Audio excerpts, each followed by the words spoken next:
Hey Justin! man, how are you? Good. How about you, man? I'm good. Nice to see you. Dude, it's been like a little minute. I don't know. I don't know. It's like a yearly thing with you. I don't know. You got like a high quality camera. Dude, yeah. I've upgraded the camera now, which is good.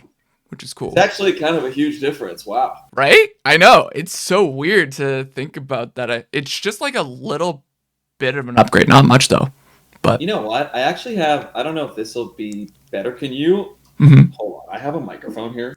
Oh, we're going whole entire podcast mode then. Look at Oh, that. I've yeah. had this all day. This is like my third interview today, and I haven't used it yet. Hey, I'm fine with being the person that you use it for then. I'm just surprised that it actually works because I mean, this is just when I record my vocals on, and I just have it all Mm. set up. So I didn't realize that you can like change your microphone How function. have you been, Justin? You've been busy with stuff, man. Like you've been going. I'm actually bored. What? I'm What? super bored Why are you bored? because I want to be doing more. Aren't you already doing more though? I'm not doing enough. What more can you do, Justin? That's the Like I'm thing. kind of a workaholic, you know. So it's Well, yeah. like especially when it comes to music stuff. Like well, when I say workaholic, I mean the only thing I do is music. Like I don't have like a job, you know. Hmm. So I always wish I was just like if I could be on tour 365 days a year, I would be, you know, But which is obviously impossible. that's not impossible. You could do like tours back to back to back, and then you have You like a little can. bit of a You break. can, but you exhaust people. It's like if you keep coming around to the same place all the time, they're less likely to come back and see you. Yeah. You know, so you have to be careful about like never ending touring. Sorry, my phone is going You're off. good. Sorry. No, you're good. I gotta mute my phone as well too, just in case of get Canadian. It's like freezing in my room. Oh, jeez. Are you still up in what is it? Are you in Toronto now or no? Yeah, I'm in Vaughan. Okay. Okay. So it's pretty cold. Is it cold there or no? It's cold. It's Yeah. definitely very cold. It's really cold, and for some reason, I don't know, like the circulation in my house is all. Can I swear? Yeah, you Are can we swear, man. recording? Yeah, Are we recording yeah, right now? yeah, we're recording. Oh, that it's all fucked up. It's like I don't know. My room is freezing right now, Yeah. and it just like I woke up this morning. I never wear a sweater inside my house, but like Mm-hmm. it's just cold. Like I don't It's know. fair. It's fair. No, my room kind of doesn't get heat much either. I guess that's just a winter thing. I don't know. I guess maybe circulation houses just don't heat up in winter, man. In Yeah, I don't Canada, know. it's It's just very terrible. cold. It's What? really Yeah. Yeah, you got a new, well, you've been working, man. Like, yeah, the last time we talked was, I guess you guys were touring in well, you were on that like little tour thing about Winnipeg, talking about that kind of stuff like a while back, but you've Mhm. been cooking up a record, man. Yeah, the record's been done for a while. That's kind of the thing, and it's sort of like how this works. Like the record's been done for like a year and a half, actually. Oh, So I've really? been sitting on it for a long time. Why didn't you just drop it? It's really not up to us. That's Well, kind of the yeah, thing. You that's know, it's like um, there's so many factors. You know, with the music business, it is the hmm business at the end of the day. So it's not really just up to us when we get to put stuff out, and they have to allot a certain timeline, and then they need to fit it into a schedule, and then so and so's going to radio at this point, so we can't go to radio. It's like it's all you have to tied work with everything, and also not to bore people with the logistics, but like there's like when you deliver a record, you have your deliveries, and it's like it has to be accepted, and then there's hmm different things you have to submit, and everything from songwriting data to certain types of streaming versions of the songs. All this stuff takes a long time, and Yeah. sometimes there's recalls. Sometimes we have to get Mhm. something remixed, and then maybe the person who's remastering or remixing is not available now for a couple Right. weeks. It's like there's only so much you could do. Like, of course, if it was up to me and I actually owned all my own music and we were like had the master rights, like I'd be putting out a song like every month, you know? Hmm. I wouldn't even make recordings. Sorry, I wouldn't even make records anymore. I would Just just make singles. oh, okay. I was actually gonna ask you about like the single like route later down the question Sure. thins, Okay, but I'll let you do your thing. no, like no, I'm up to talk. Like that's the thing. What I like doing is just talking with you, man, and just sporadic stuff, right? So about your single stuff, would you rather be? Well, yeah, I guess in this day and age of music, everyone's releasing more singles than records now. I guess, right? Listen, it seems to be the most practical way I think to go about it. Mm-hmm. Of course, like we're still a rock band, and rock is still like an album-oriented format. Right. But listen, again, if it was up to me, I wouldn't do records anymore because it always Mm-hmm. happens like where we are now on the third album and people don't listen to the other songs as much. I mean, you could just see it in the data. It's like when I see the streaming numbers, every song that's not a single gets significantly less streams. So it becomes Yeah. like, I mean, okay, but the diehard, the true fans are listening to it. So if Mm-hmm. I don't want to say I would totally veto the idea, like, because the ones who really care and the ones who are really there for you, that aren't just a casual music listener or like aren't just finding your song in a playlist, Yeah. and putting it in shuffle or something like that. You're doing a disservice to them, obviously, if you don't, Yeah. create a whole body of work. And I would love to have like a body of work. Like I love referring to bands' timelines in terms of their records. Right. Like I could be like, oh, this era of Zeppelin, Zeppelin 2 to Zeppelin 4 era, and you know what I'm talking Yeah. about. But like nowadays, it's just tough with the way that everything has changed, and like Mm-hmm. it does sometimes seem a little not counterintuitive, but at least like discouraging when you put out Right. a record now and you think, wow, this is such a great song or this is such a great song, but then it's not the one that's chosen for a single. Mm-hmm. So it doesn't get the attention you think it deserves. Yeah. I'm having that issue on this record in particular because I think there's, in my opinion, so many great songs that like I know what the singles are, obviously, Mm-hmm. and it's tough to pick singles because it's like picking a favorite kid. So, and again, it's also not completely up to me, True. because people are hearing it for different reasons, and then radio thinks this song will work Mm-hmm. because it has this sound or whatever. You Right. know, there's just all these different songs though that I wish I could, uh, you know, Drop. they can have their day in Yeah. court, or whatever, see the light of day. Whereas they probably won't because they're not going to get playlisted or all that kind of stuff. But of course, the fans will still appreciate it. I just, Mm-hmm. It's all we're not, those logistics and everything that goes into it, and that. Yeah. yeah, and we're not like a big enough band. We're not like the Foo Fighters or something where it's like if you could, if you put out an album as the Foo Fighters, it's like everybody's going to listen to the whole thing. Yeah. But we're part of the modern, society of people where like we're younger guys and the way we digest music now is It's it's a little bit single different. based. Yeah. It's all Spotify playlists. It's all that kind of stuff. So We're in this new age of rock where it's like it's single based and albums now. And one thing I've noticed with you guys with this record cycle that you're doing is with this one compared to the last one, you guys only dropped maybe one or two singles compared to the last one. You were dropping single after single. yeah, the last record was it was interesting the way Yeah. it was sort of it was rolled out. And again, it's like this is all out of my hands. I don't really control this stuff. Mm-hmm. The last record was treated. We dropped these EPs. We did like Yeah. 2 EPs. We did volume 1, we did volume 2, and then we put out the record. But when the record dropped, it was really just like 2 more songs. Like the whole album was out. Yeah. And that's just a tactic, right? It's like Spotify. It's for streaming numbers. It's called waterfalling. Like you when you put out those first 3 or 4 songs on the first EP. I'm not sure actually what was on it because it ended up I'm just calling it my second record at this point. Those streams for that EP automatically count towards the album when you release it. Yep. So it's just a trick basically to get more numbers behind your stuff. Whereas this time, I really just wanted to put out the album because Mm-hmm. I felt on Black Box that like when we put out the album, when we dropped the full thing, the album cycle was like done. Yeah. Because we'd start putting out singles for that record, yeah, like a year and a half before, honestly. I mean, it came Yeah. out, the first single, I think, for Black Box came out on the tail end of COVID. I think it was like 2021 or something. Yeah. 2022. 2022. Yeah. So, like, we had a long time before the actual full record dropped. So, This time I want to tour when the album's out, so people actually have something to listen to, as opposed to just keep, dropping singles every once in a while. Because the other thing too nowadays is when an album is out, you can still work singles on streaming and stuff. You can still pick different songs and go, in many different directions, just because of how things are these days.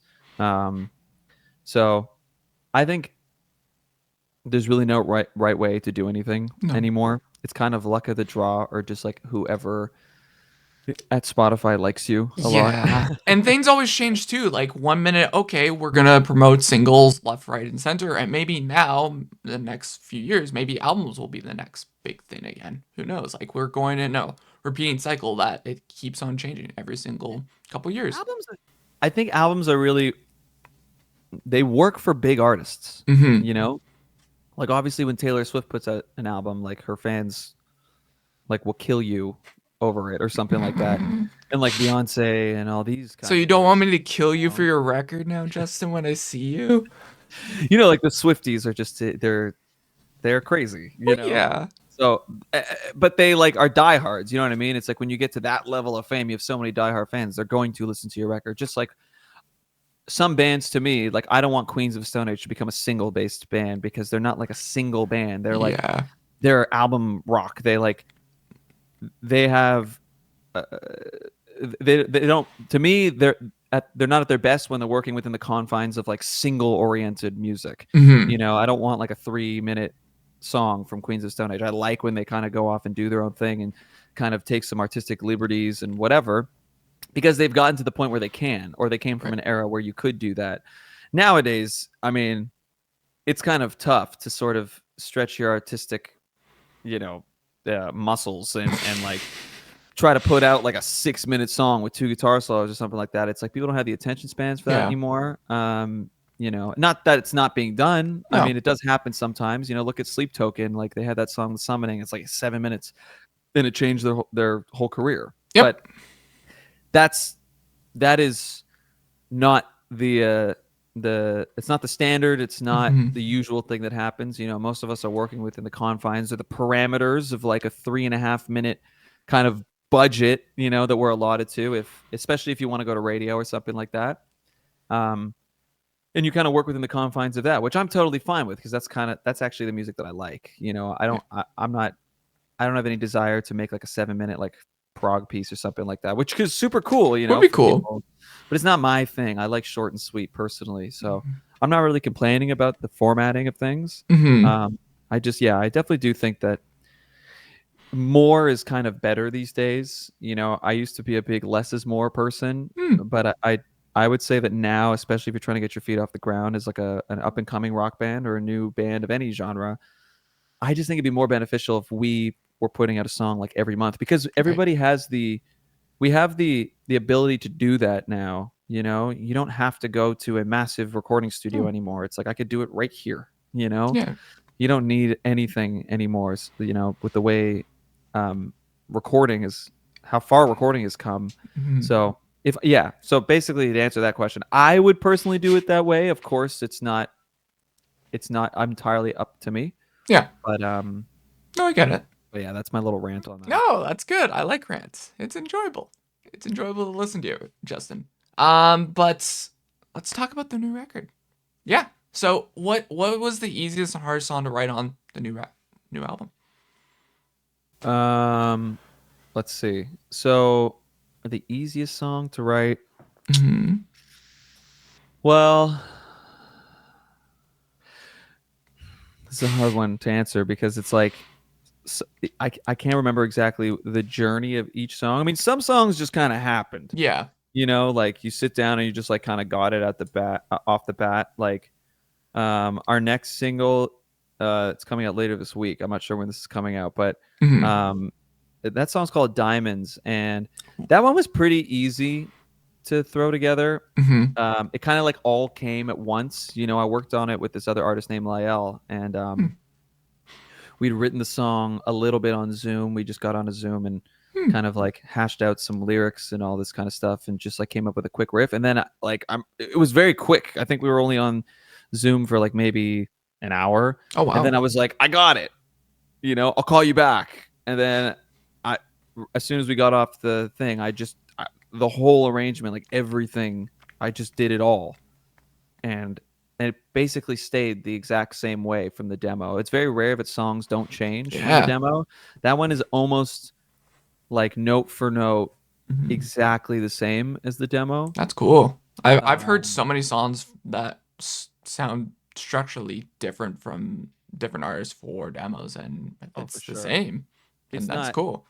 It's not uncommon. I mean, most of these songs definitely changed a little bit. Some of them stayed pretty much the same, but yeah, like Diamond stayed pretty much the same. There's a song called Wisdom Teeth on the record that's like, I don't think we made any arrangement changes to that. That's pretty much exactly the same. Or this song called Shades of You, that's pretty much exactly the same.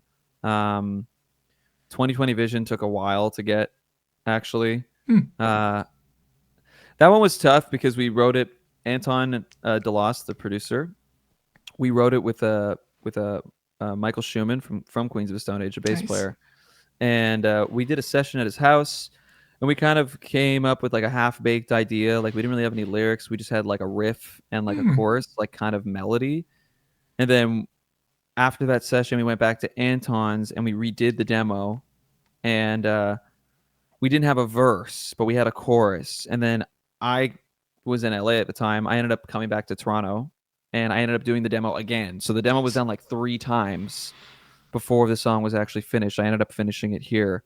And that one took a little bit. I would say the one that actually took the longest in terms of like timeline is there's a song called Cruel on this record. That'll be our like the next single after the next one. We actually have a music video for it as well. Ooh. That song, we tried to make it work initially for the record, and it didn't work out because I had this demo and it was originally called something like Seasick or something. I had this other idea, and I worked on it like 2 or 3 years ago, honestly. And I found out, I was like, oh, it was a cool riff and whatever. And it had a really great verse melody, but it had a pretty bad chorus. So I presented it to Anton, and we were like, wow, this is really cool. And we like tried to work on it. And I remember we spent like 2 days working on it when we were making the record, and we just couldn't get a chorus. We just couldn't figure out the parts. So we put it aside in the interest of time and just kept, trucking along for the rest of the record. And then we finished the record, and about 6 months after that, we got a call from the label saying, oh, I think we need some more songs. I don't think we have the singles. So we were like, okay, we'll try again. Let's add some more songs. So I went back to work with him, and then that one week we wrote a song called Rearview Mirror. Nice. And then we worked on this song Cruel. We ended up taking, it was funny, we ended up taking what the original chorus for Rearview Mirror became the chorus of Cruel. And then the original bridge of Cruel became like the chorus of Rearview Mirror. It was like so weird how everything we just figured out it was all in the wrong place. And basically this song that we didn't work out like months before ended up becoming like what I think is like the big single on this record. It's interesting. That one was like years in the making, and then I had to change some stuff after the fact. It was just crazy how that whole process worked, but it ended up being a pretty great song. So different puzzle pieces, just working toward the right set. Yeah, sometimes you don't know how things fit, and like especially when you're compiling ideas, sometimes you're unconsciously or subconsciously, I'm not really sure, I'm not a smart guy, some things work together but you don't realize it at the time, right? And it turns out that it ended up working somehow after the fact, but it took a long time to get there. Nice. Cool. How does it feel a couple of your songs are in video games, Justin? Like 2020 Vision featured in the new EA Sports NHL 25, a little black box, and Funko Vision, possibly opening the bands to fans that never heard of you guys before. What was it like? It's pretty cool. I mean, like, the NHL thing was really cool because we grew up playing those games. Yeah. and we all and like when I used to go up to visit my friends at university and stuff, they'd all play Chell all the time. It's called Hmm. Chell, right? And they'd be like, "Oh man, your music is just like it's just like Chell music, man. Like you need to be in Chell, you know."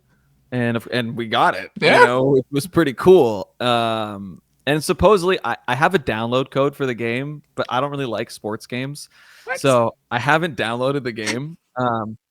Supposedly it's like who's the big player? McDavid. Yeah. Apparently when McDavid scores, it's like his Selly song. No way.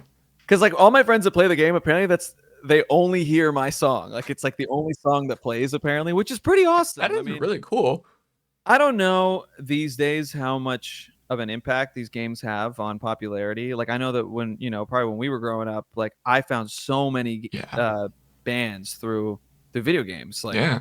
so many bands through like wrestling Hmm. games, all the WWE stuff and like even WWE like theme songs or I found Cage the Elephant because they had Ain't No Rest for the Wicked was was like the theme song for that Borderlands game, like there were so many bands I found through video games. Hmm. I mean, even obviously we can talk about Guitar Hero till we're blue in the face, but like I don't know. I don't Yeah. know how much of an impact it's making. Obviously, it certainly can't hurt. Right. And it's very cool that it's happened. Hmm. Uh, it's tough to sit down and say like, okay, well, what's the thing? What's going to break the band? You Yeah. know? And of course, the answer is probably it's a combination of things. But it certainly doesn't hurt. It's very fucking cool that we're in an Yeah. NHL game. I literally was going to download the game just to hear the song and then delete it because like I don't actually care about the game. Um, Damn. the Funko Pop thing was cool as well because they reached out to us Oh, that's like we sick. have for the NHL thing, it's like we have a publishing team and they kind of deal with sync stuff, it's called, and they blast out your song and try to get Hmm. placements for it. But the Funko Pop guys, like the creator or the something, like the one of the top dudes, actually just sent our manager an email and was like, "Oh, can we use Little Black Box? We think would be perfect for the game and all Hmm. that kind of stuff," which was really cool. So that was like our first kind of like big sync, I Yeah. guess. So hopefully we have more to Yeah. come, That'd be cool. I guess you guys will just hear about that from, I guess, your sync people and everything Yeah, once I that mean happens. Yeah. they have to ask us for approval, right? So Right. we're obviously not going to say no. Yeah. Like, you Exactly. know. Cool. Which track on the record feels most personal to you and why, Justin? Um. Uh.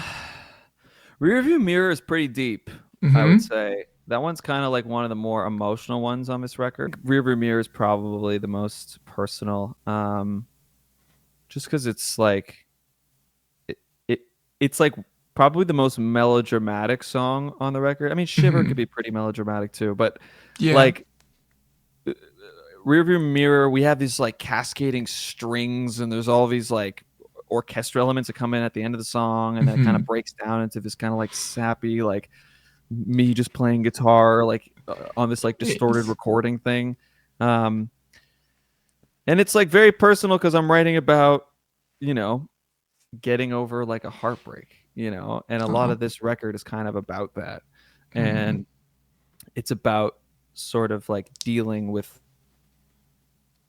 loss, whether it is, a significant other or a family member or something like that, Mm-hmm. or friend or whatever it may be. It's like there's a lot of this record encapsulates the idea of like, okay, maybe I'm looking back and things maybe seem better than they were, and I have to trust myself. I made these decisions for a reason, and also sometimes these decisions aren't made, Right. by myself. Like sometimes these are things that are just put upon you, and you have to deal with it, and you have to deal Mm-hmm. with what somebody else wants. And how could you find a way to persevere and come out of it, you know, Yeah. better and learn something from it, Hmm. and Rearview Mirror, I think, is important to me because it's like the whole chorus is like, I'm done believing I'm stuck in the rearview mirror. It's very easy to get down on yourself and just be like, oh no, this is like, I'm a mess. This is it. Like, I'm never going to come back from this. I'm never going to I'm never going to be able to get out of this hole, you know. And that whole chorus is kind of this triumphant, like, no, I can do this, Are you you know. okay, Justin? Do you need a hug? It's okay. I'll be okay. Okay, man. Jeez. That's fair. When it comes to having writer's block or lack of inspiration, how do you find a spark of creativity again? Did you have that for writing this record, Justin, or was it just like, Bane, you got this, essentially? It's interesting because like I go through periods of just like um not a creative blank, but Mm-hmm. like I like to consciously decide when I'm going to write songs. Like I like having the directive, or sorry, I like having the objective of okay, we have a record that Yeah. needs to be done, you know, and that really like fires me up. There's something about that really like pushes me. And Mm-hmm. we had a lot of time off about, I want to say maybe it was like a year and a half ago. And it was like this weird, it was actually right after Black Box had come out, technically. So I guess it was the beginning of 2024. Mm-hmm. And we went through this weird time where like my agents all had to move companies, and my American agent had to switch companies, and my Canadian agent had to like, they were merging to a bigger. So we basically like had no agents for a little bit. So the like shows weren't really going to come. And then we were done the album cycle. So it was like I had to do something. I had to start writing songs. So we preemptively just like said, okay, well, fuck it. Let's call Anton. Let's book the time. Mm-hmm. And you know, one of my best friends lives in Charleston in South Carolina, and I was like, well, let me get out of here. Like, let me just get out of my comfort zone for a little bit. Let me get out of this room because this is where I stay most of the time. This is like my studio. So I was like, let me try something different. I've never tried like a destination thing, you Hmm. know? So I brought all my stuff to Charleston with with the goal in mind to write a record. And always having that I, you know, the decisiveness, you know, like it just knowing that I'm going to do this made me treat uh you know, made me treat it like a job. Like Yeah. I would get up in the morning and it'd be like a 9 to 5. Okay, every day I'm sitting in front of my computer. Every day I'm going to come up with ideas. Every day I'm going to try to hash things out. And sometimes ideas come and sometimes they don't. You know, I Mm-hmm. think that with writing songs, sometimes it's quantity over quality when you're just trying to get stuff together. Um, but you know, like I can't say that every single song was easy to get. Like sometimes I'd just be lying in bed. I mean, I remember when I came up with Shades of You. I mean, I came back from like the club and it was like 3 in the morning, and I fell asleep with a bass in the bed, and I just started playing this riff, and I was like, "Whoa, that's cool," Just you wake know, up, boom, you boom, know. boom. And next thing you know, that's the riff. It's like creativity for myself.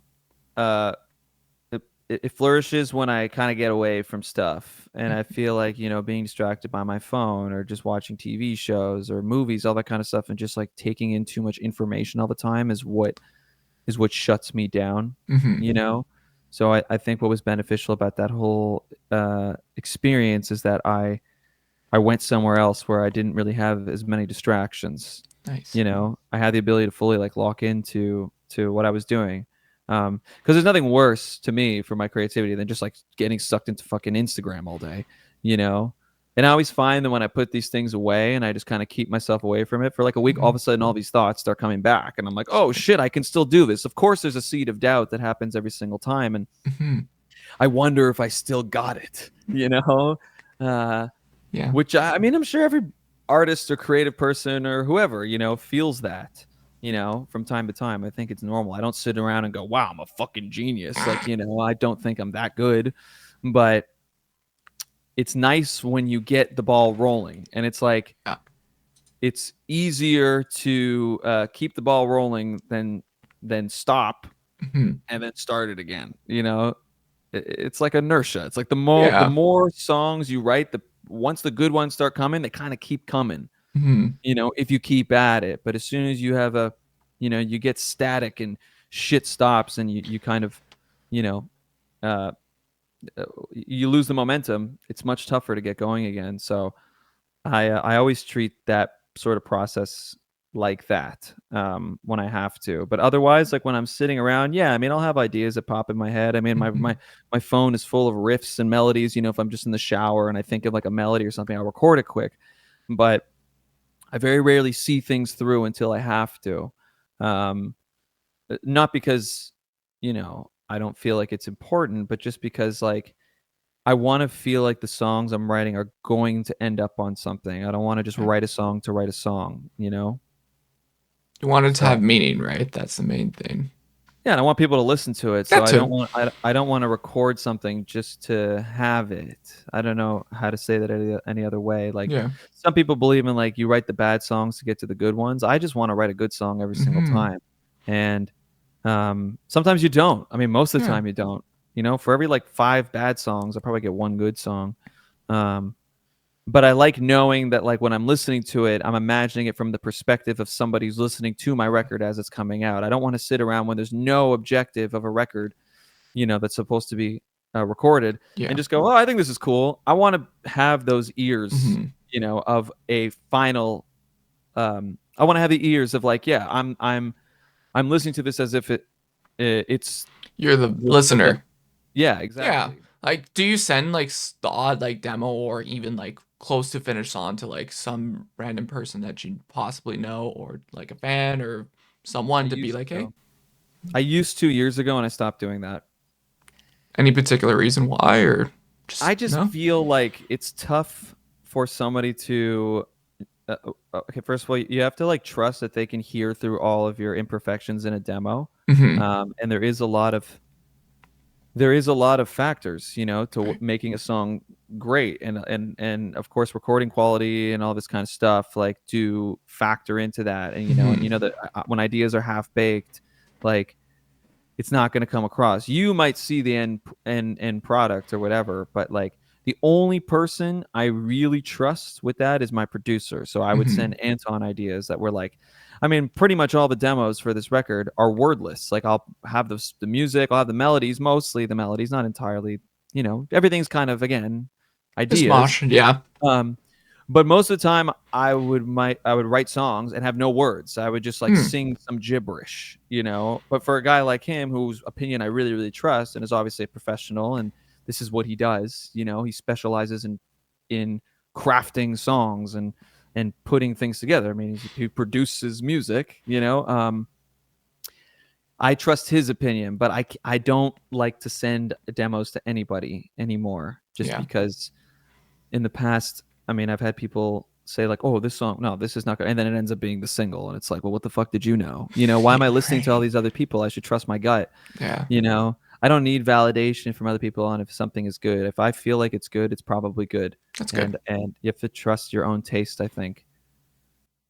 Nice. Yeah, that's good. Like most people forget to trust your gut, trust your instincts, especially musicians. They're like, oh yeah, I need to hear this opinion from this person in order to get to this place. Yeah, like it gets everybody has through different taste. Yeah, right. So it's like you could be sending the song to the wrong person. You know, maybe your friend isn't into this kind of music you make. Maybe they like other kinds of stuff. So when they're hearing it, they wish it might be this. It's all self-serving at the end of the day. You know, we make music for ourselves. So I don't need somebody else's opinion who doesn't really align with what I'm doing or trying to do. You know. Yeah. So I know, again, with somebody like my producer, he knows exactly what I'm trying to do, and we have a great alignment. So we know, I know what he's gonna get. It is what I'm basically getting at. Cool. Like you mentioned earlier, you want to tour. You're bored. Have any tours upcoming, Justin? That you have at the planned? moment? No. No.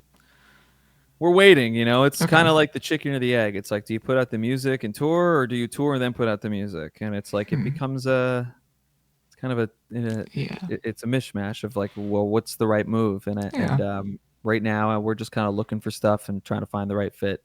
But we will be touring quite a bit, you know, once the record actually comes out, and probably more into the summer, you know, spring, summertime.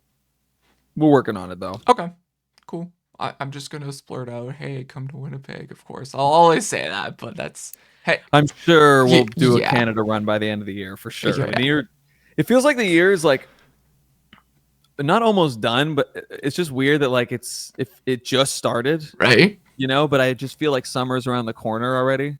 Well, it's coming by very quick. I feel like winter just went by just like that, right? Maybe it's just because we're getting older and it's just like Maybe. now the time flies a little bit faster than it used to. But like it's already March and I'm like, damn, Right? like I feel like June is like next month, you know? It's probably in the next few weeks it will get to June at this point. Yeah. Is there any song that you wish you never wrote, Justin? A song I wish I never wrote? Yeah. Oh, that's an interesting question. Like a song that I dislike a Yeah, lot. you dislike, you just wish you didn't write this song. Or you Yeah. maybe changed it, possibly. I don't know. Sure. I mean, I kind of, you know, in a way, I wish we never recorded that cover of River. You Really? know, I just, you know, it did a lot for the band. Mhm. It's our biggest song technically, Yeah. you know, but I haven't performed that song in about 3 years. You know, because I just don't. It's a cover, like Yeah. you know. Bands have their takes on covers and I recording just songs. I just don't Yeah. want to be like known for a cover, you know?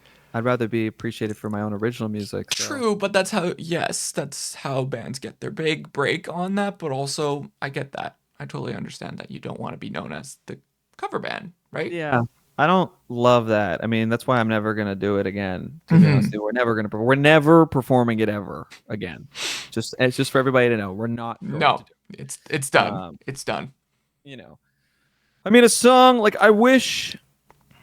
It's tough to answer this one because it's like at the time, obviously, I wanted to do all said songs, whatever they are. Right. You know, and music's like a snapshot in your life. You know, making records is just like this is how you are at this point. So it could be easy for me to look back now and say like, well, you know, I wish I never recorded this. I wish I never recorded that. But it's like, you know, it's kind of too late. And I feel like being precious about that stuff is what gets you in like a Radiohead situation where all of a sudden you're like, we have to be a completely different band, you know, which is fine. And, you know, and I love the artistic vision and of all that kind of stuff. But like, I'm not embarrassed of anything we've done. I'm not like, I don't feel like resentful towards anybody or anything, you know, if I never felt like I had to do anything, you know, song wise. I mean, sure, there's songs I don't love, you know.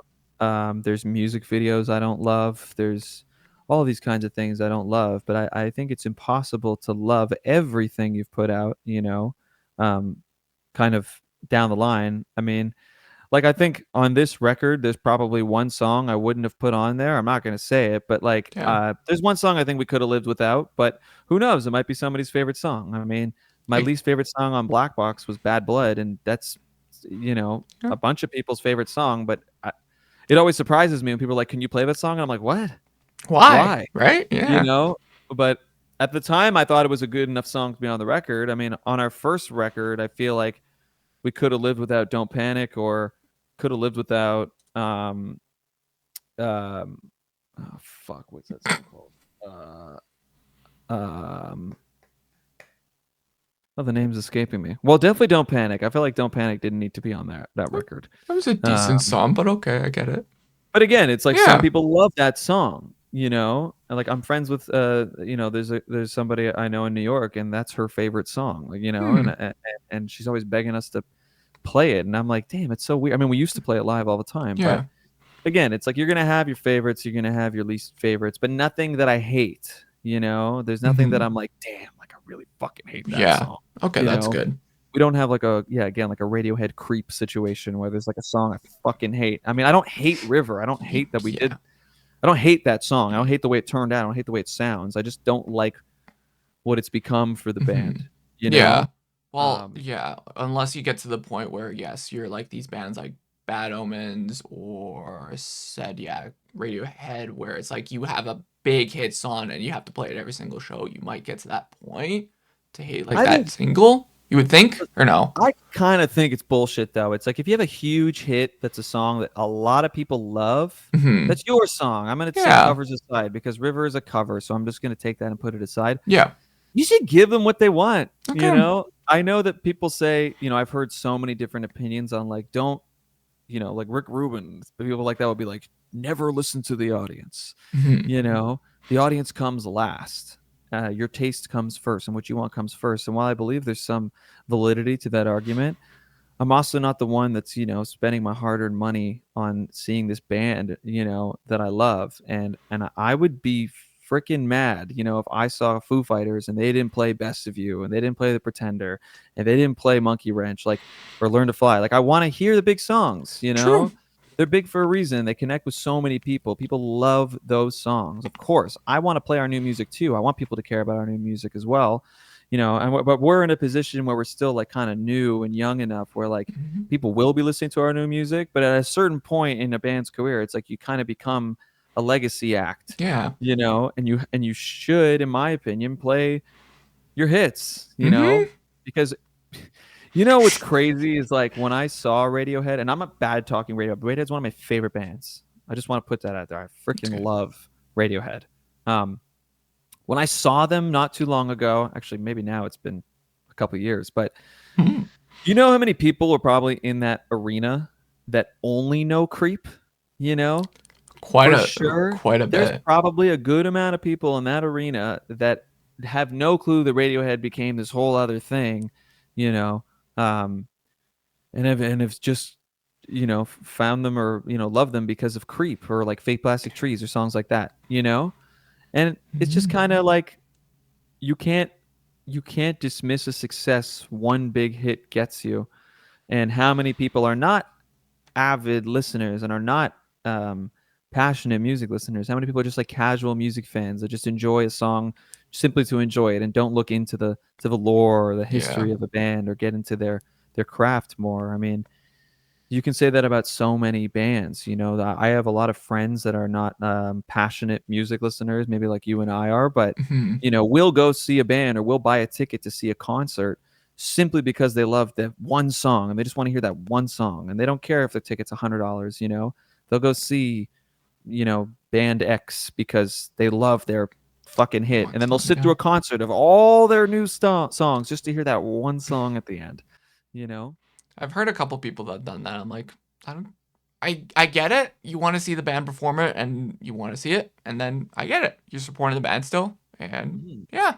It's hard to understand when you come from a place where like you really dive into bands, and you get Yeah. into all their music and you try to learn the names of everybody in the band and you get into their history and all that stuff. Like, it's hard to come from that place, but I'm of the mindset that most people aren't like that. Most people are more just like casual. Most people aren't like diehard fans, you know? Most people Dang. just throw music on and it just becomes a part of their life. It's not their whole lives, you Dang. know? We're just useless at this point now, Justin. If We're we're not useless. I just mean that there's something to be said about those casual listeners yeah. too. Of course you want to play to the diehards. Those are the Mhm. ones that lift you up and keep you where you are, and keep pushing your career forward as well.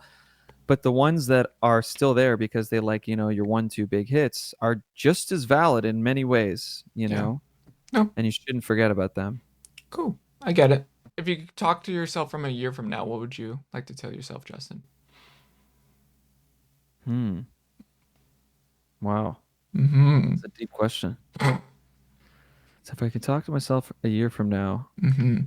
what what would my future self tell me, or What what would would I you tell my tell yourself from a year from now, your future self? what would I tell my future self? Yeah. That all I would tell myself that that uh, worrying and stressing is not worth it. It's not worth it. And hopefully by then, a year from now, You're less worried. my future Justin was like, "Oh, it all worked out." Yeah. That's what I would tell myself. Aw. Nice. Nice. Nice. Do you feel like you made an impact in someone's life for the music, Justin? Absolutely, 100%. Yeah. I mean, I've had countless people come and tell me, some really profound things, Ooh, and how the music has helped them, and that's good. people have gotten, uh, the band logo tattooed on them. I mean, I've seen it Great. so many times now. It kind of freaks me out almost Hmm. because it means it's really real, and it's interesting to start thinking of ourselves as like not role models or teachers or anything like that, Mhm. but just like as a source of like life for people, Yeah. I mean, I don't think it's like a ton of people, but there certainly is people Mhm.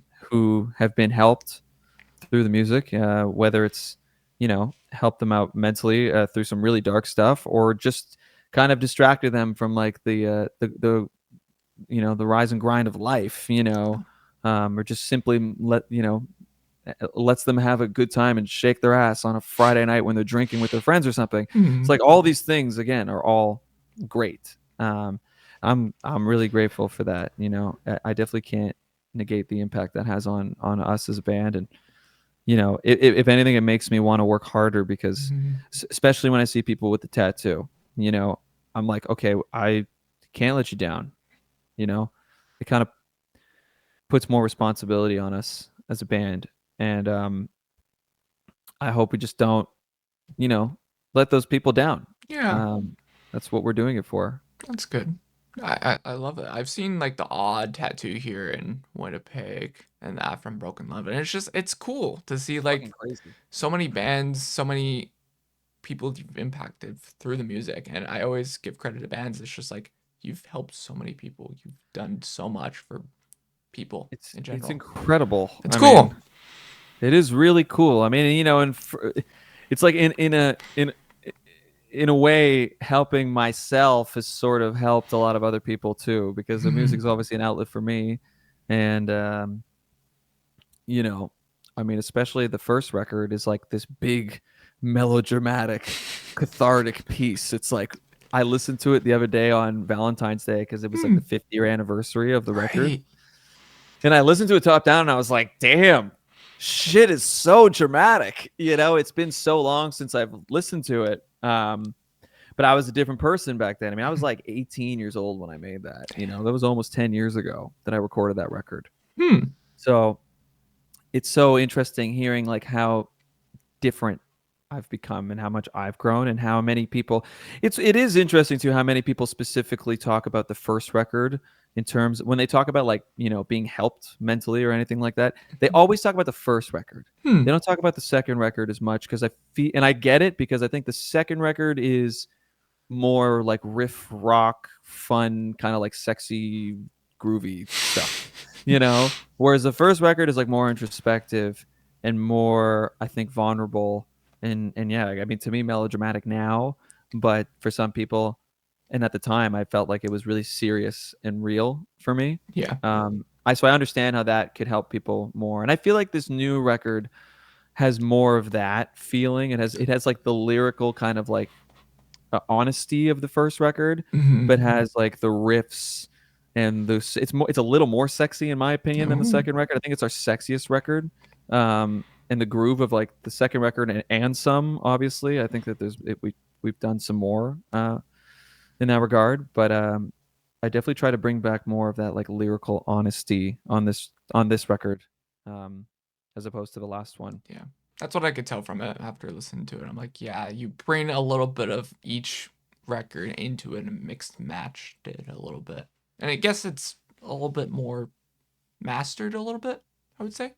I would hope it would come across that way. Yeah. It's a third time. It's the third time we did a record, so I would hope that at this point it seems like we're like a well-oiled machine, and Hmm.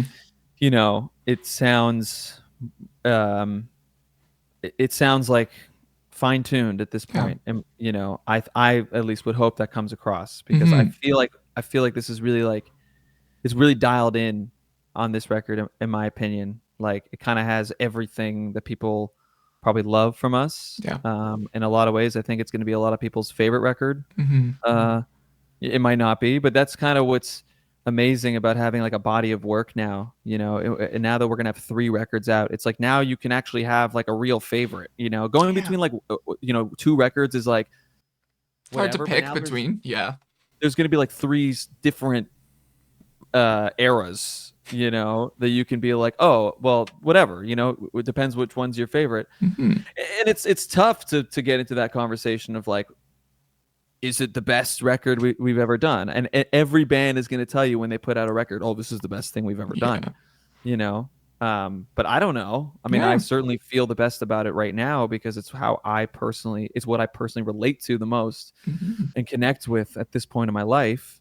But that's not for me to say, you know. I thought Black Box was better than our first. I think every record's going to be better than our record before, you know. But that'll kind of be, time will tell, basically. So the responses to the singles have been pretty good so far. Good.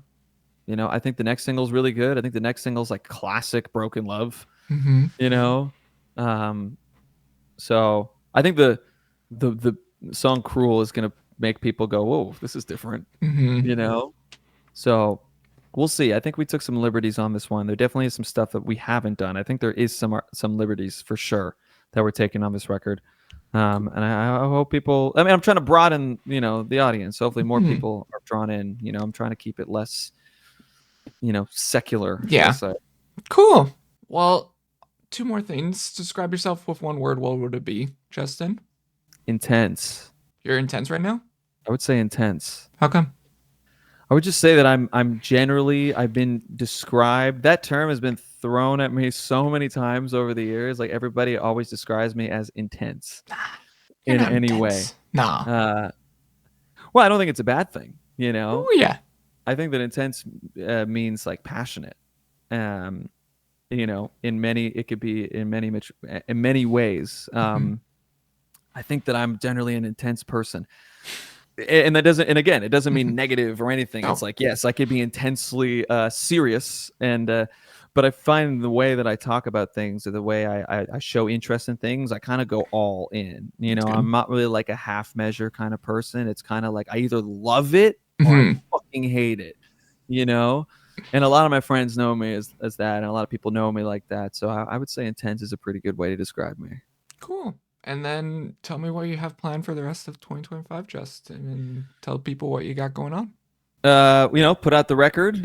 Hopefully we have a smash hit on this record, and I plan on touring a lot, and just playing a lot of shows, and that's kind of it. I just hope that the record takes off and pushes the needle forward. I can't say that we're shooting for the moon. I don't know what to expect these days. I don't want to like oversell it, and as long as we just move up, that's it. It's if it's this much or it's this much. It's like I'm just looking for growth, and anything will do, because we're not going to stop. We're not going to give up, and this is our lives. So I love this too much, and you don't want it to go away.